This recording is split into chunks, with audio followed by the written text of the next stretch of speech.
Si è tenuta oggi la cerimonia di commemorazione delle vittime delle foibe, giornata che dal 2004 è stata scelta per conservare e rinomare la memoria di quella tragica carneficina.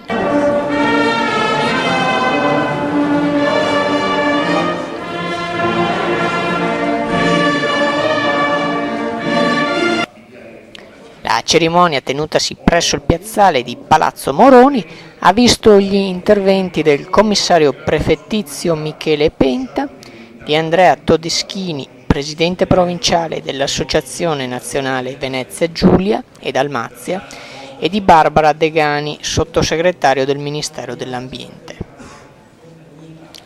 Una corona d'alloro è stata posta sotto la lapide in onore dei martiri delle foibe di Trieste, Gorizia, dell'Istriana, di Fiume e del mare del Dalmazia.